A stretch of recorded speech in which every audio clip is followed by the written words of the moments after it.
Si Haejun Lee ay nagtataka kung tama ba ang ginagawa niya habang nakatingin siya sa kanyang telepono.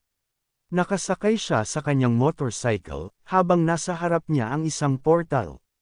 Sa harapan niya, makikita ang gate ng dungeon. Sa pagkakataong ito, ang layunin niya ay ang pumasok sa Sory Mines. Tinitingnan ni Haejun Lee ang gate, mabilis ang tibok ng kanyang puso. Pumikit siya, hindi makapaniwala si Haejun Lee na papasok na naman siya sa dungeon. Hindi rin makapaniwala ang bida sa kanyang nakikita. Mabilis na tinapik ni Haejun Lee ang screen ng kanyang telepono at inisip na sa pagkakataong ito, hindi na siya maloloko. Tiningnan niya ang halaga pero hindi niya maintindihan kung para ba ito sa delivery. Nagbabasa siya ng isang artikulo sa internet. Akala niya, ganito lang kadali. Mukhang ligtas ang dungeon sa paningin niya, pero sa totoo lang, mas delikado pa ito kaysa sa Tart Arrows. Pumikit siya muli at naisip, paano kung may halimaw akong makasalubong doon? Inalala niya ang nangyari bago siya mapunta sa sitwasyon na ito. Itinaas ni Haejun Lee ang kanyang kamay at sinabi kay Hephaestus na hindi siya pwedeng pumasok. Nako, hindi ko kaya yan. Nagbiro pa si Hephaestus, bakit naman? Sagot ni Haejun Lee, noong ginawa ko ang utos ni Lady Demeter, muntik na akong mamatay. At si Aphrodite, halos himatayan sa gulat. Ha? Anong nangyari? Tanong ni Hephaestus. Sabi ni Haejun Lee, hindi naman ako hunter. Kahit sa mahihinang halimaw, hindi ko kayang makipaglaban. Naalala ko yung Helmet of Hades, nagbibigay ng invisibility. Kung hindi dahil doon, hindi ako makakababa sa dungeon. Butit hindi ako napansin ng mga halimaw. Pero tapos na ang bisa nito, ngayon, ordinaryong helmet na lang ito. Nagka-interes si Hephaestus. Pahiram. Aayusin ko yan. Tumalon si Hephaestus mula sa bato. Nagulat si Haejun Lee, hindi niya alam kung ano ang nangyayari. Tumayo si Hephaestus sa isang proud na poster habang si Aphrodite ay nakatayo sa likod niya, halatang nahihiya. Ipinahayag ni Hephaestus, ako ang Diyos ng Panday. Lahat ng bagay na gawa sa metal na dumaan sa kamay ko, nagiging mythical. Napahanga si Haejun Lee habang nakatitig kay Hephaestus. Sabi ni Hephaestus, dalhin mo na lahat ng gamit mong kailangan ipagawa. Ako na bahala. Bumalik sa hinaharap. Tiningnan ni Haejun Lee ang Helmet of Hades. Isinuot ng bida ang Master Artisan Crafted Tiny Replica, handa na siyang pumasok. Nagpatuloy na ang ating delivery man patungo sa gate. Iniisip na agad niya kung paano siya kikita ng pera. Pagkapasok niya, napalibutan siya ng maraming tao sa loob ng gate, mayroon ditong pamilihan. Hindi niya maintindihan kung ano ang nangyayari. Naunawaan ng bida na popular pala ang dungeon na ito, pero parang sobra naman. Napatingin si Haejun Lee sa paligid, halatang natatakot. Akala niya, ang mga halimaw lang ang harang sa kanya. Dumaan siya sa gitna ng siksik ang tao at hindi man lang siya napansin dahil sa suot niyang helmet. Nakalampas din siya kay Doyon na abalang kumakain. Naisip ng bida na para makahanap ng kailangan niyang bumaba palalo. Napatingin si Doyon sa kinakain niya at napasabi, grabe, ang sarap nito.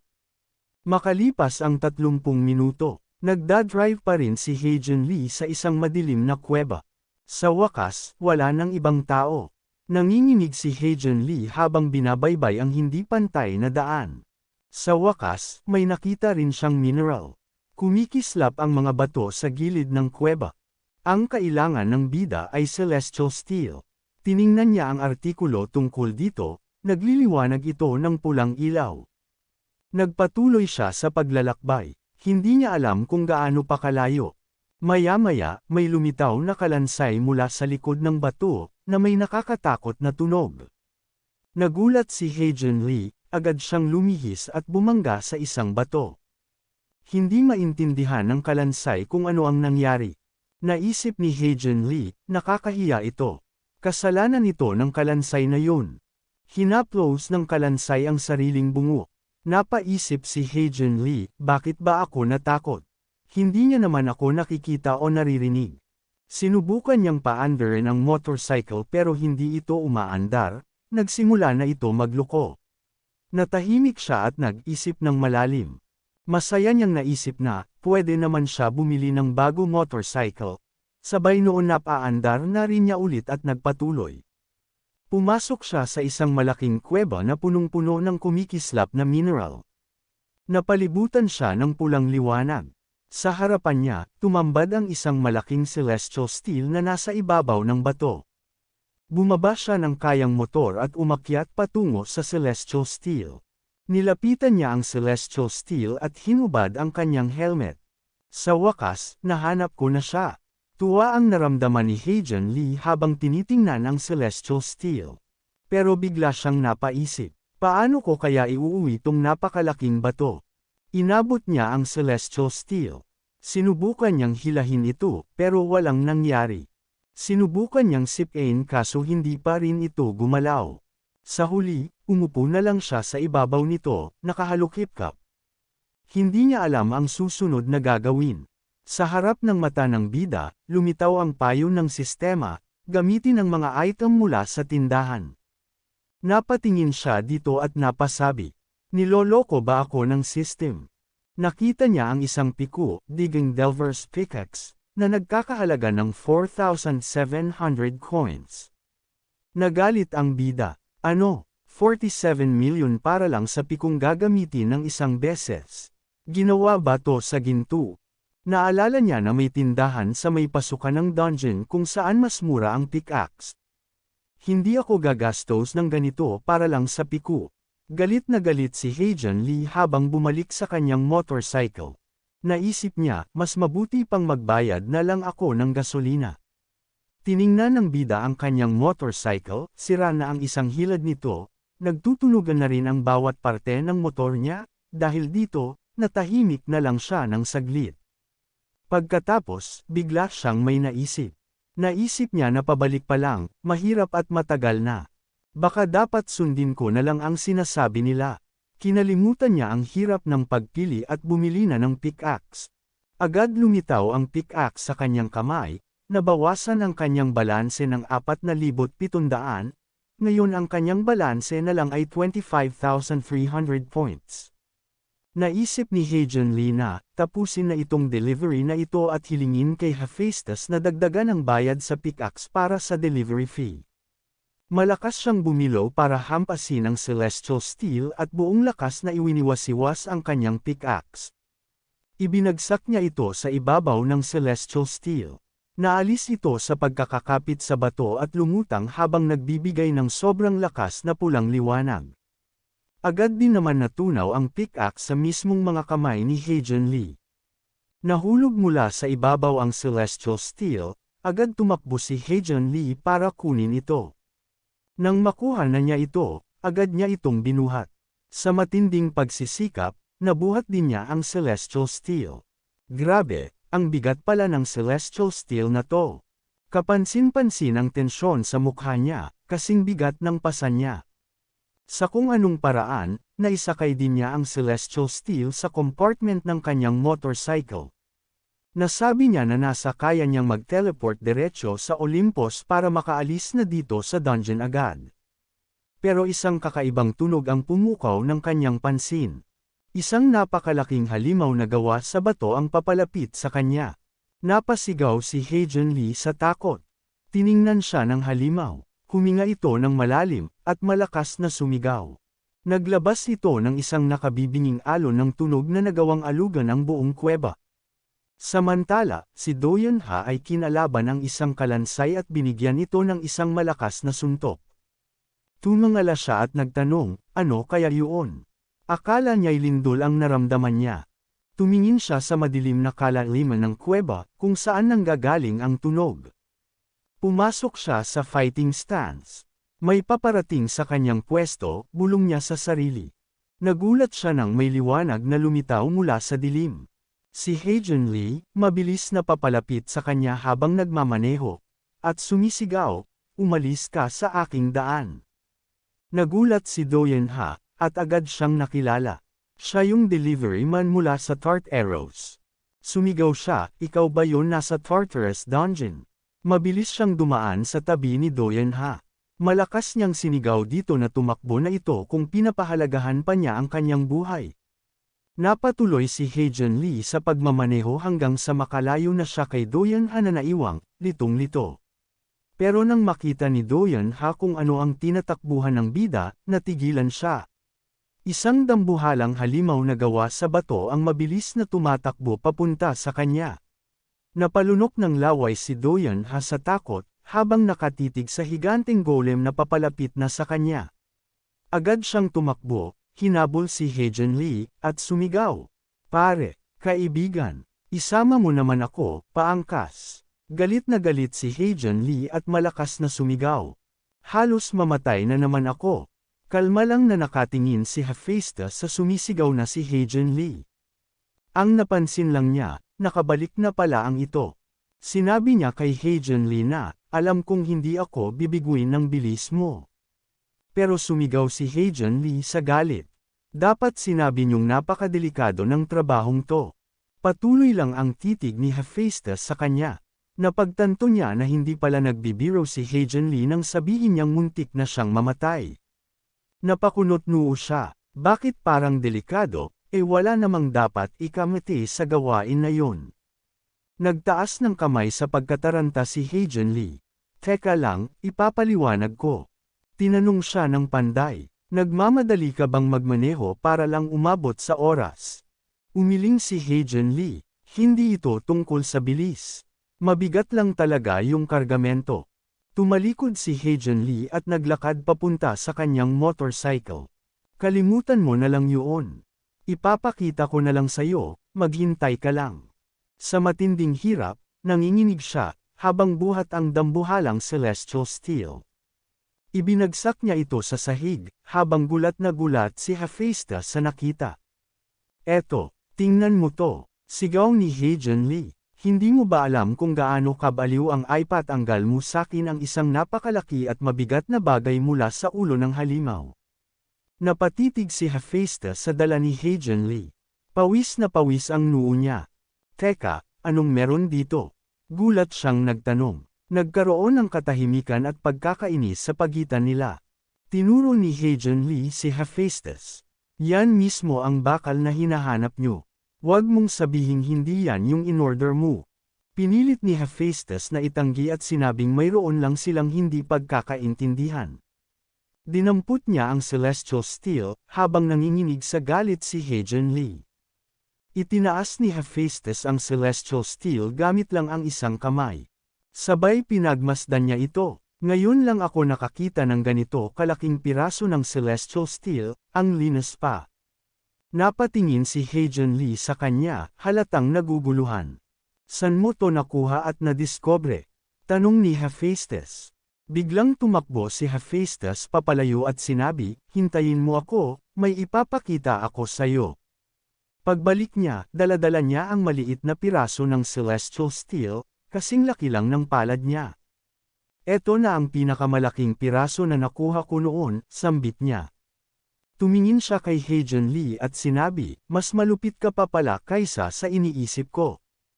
Mali-mali pa ang bigkas niya ng pangalan ni Heijen Lee. Salamat sa pagsusumikap. Dapat mas malaki pa ang gantimpala mo. Kinuha ni Heijen Lee ang telepono niya. Sinabi ni Hephaestus, tingnan mo na ang bayad. Hawak-hawak ni Hephaestus ang celestial steel gamit ang dalawang kamay. Samantala, hindi makapaniwala si Heijen Lee sa nakita niya sa kanyang telepono. Totoo ba to? Nagpakita ang notification, delivery completed. Bayad niya, 20,000 points. Bonus ni Hephaestus, 30,000 points. Ngayon, ang balanse niya ay 75,300 point. Napahawak sa ulo si Heijen Lee habang nanginginig ang buo niyang katawan. Ang bayad ay sa akin ay umabot ng 500 million. Umupo si Hephaestus at pinagmasdan ang celestial steel. Yan ang gantimpala mo dahil sa laki ng celestial steel, sabi niya. Wala namang saysay kung pagtatanggalin pa kita ng piraso tapos ipapadeliver uli. Ngunit biglang lumuhad si Heijen Lee sa harapan ni Hephaestus.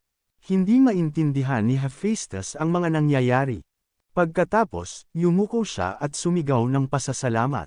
Maraming salamat, sir. Sa labas ng bahay ni Hephaestus, rinig ang mga tinig ni Heian Lee at ni Hephaestus. Hindi na kailangan ng ganyan. Tumayo ka na dyan, sabi ni Hephaestus. Pero sinagot lang siya ni Heian Lee nang, hindi ko na kaya, nanginginig ang mga tuhod ko. Samantala, isang news anchor ang nag-uulat. Nagkaroon daw ng bahagyang pagguho sa loob ng Sorry Mines matapos ang lindol. Mabutit walang nasaktan. Dagdag pa ng tagapagbalita, may pangamba ang publiko na baka lumabas ang mga bagong halimaw mula sa Dungeon Gate. Pinatay ni Seongjan ang television. Tumingin siya kay Doyeon Ha at sinabi, Doyeon Ha, sigurado ka bang ayos ka lang? Akala ko ba madali lang yung mission mo? Nagsimula nang magsalita si Doyeon Ha. Yung gate ng Sorry Mines, sarado na at binabantayan ng militar. Tiningnan siya ni Seongjan at nagtanong, narinig ko ikaw ang huling lumabas. Ano bang nangyari sa loob? Naalala ni Doyeon Ha ang higanteng stone golem. Hinahabol ako ng dambuhalang golem. Naalala rin ni Doyeon Ha si Heian Lee, yung surir na papalapit sakay ng motorcycle. Sinabi niya, siya rin yung surir na nakita natin sa Tartarus. Nandoon din siya. Nagulat si Seongjan at biglang tumayo. Ha, nakita natin siya dati sa Seoul, at ngayon nasa Suwon rin. Dagdag pa ni Doyeon Ha, ang kakaiba doon, mukhang ang golem na yon ay hinahabol siya.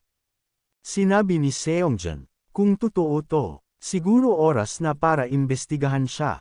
Naisip rin niya na, kung isa sa alang-alang ito pati na rin ang nangyari sa Tartarus, posibleng ang isa siyang bihasang hunter na hindi pa natutuklasan.